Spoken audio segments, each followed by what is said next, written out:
નવસારી મહાનગરપાલિકાના ward number 12 ખાતે દર મહિનાના છેલ્લા રવિવારે યોજાતી મન કી બાત કાર્યક્રમ સાંભળવા માટે વિશેષ આયોજન કરવામાં આવ્યું હતું।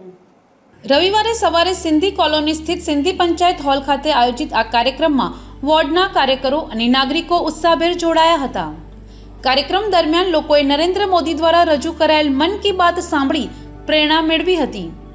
કાર્યક્રમ પૂર્ણ થયા બાદ ટિફિન બેઠકનું પણ આયોજન કરવામાં આવ્યું હતું, જેમાં કાર્યકરો પોતાના ઘરેથી લાવવામાં આવેલ જમણ સાથે ઉપસ્થિત રહ્યા હતા।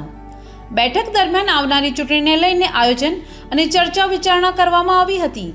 આ કાર્યક્રમમાં વોર્ડ નંબર 12ના સામાજિક અગ્રણીઓ, માજી સુધરાઈ સભ્યો, શક્તિ કેન્દ્ર સંયોજકો, બૂથ પ્રમુખો તથા કાર્યકરો મોટી સંખ્યામાં હાજર રહી કાર્યક્રમને સફળ બનાવ્યો હતો।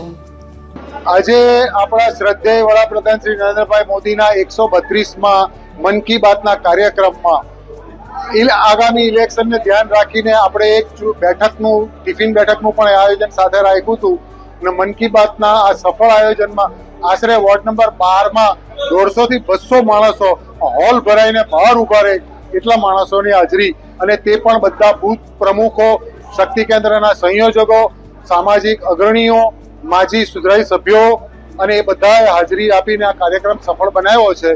અને આગામી ચૂંટણીલક્ષી ચર્ચા પણ અમે કરી છે અને એ પ્રમાણે 5મી તારીખે ઘર ઘર સંપર્ક અભિયાન માટેના નામો હવેથી લખવાના શરૂ કરીશું અને 6ઠી તારીખે જ્યારે ભાજપનો સ્થાપના દિવસ આવશે તે દિવસે ઘર ઘર સંપર્ક અભિયાન કરવાનો છે અને એ બાબતનું આયોજન પણ અમે લોકો કરી રહ્યા છે। Bureau report NTC news Navsari.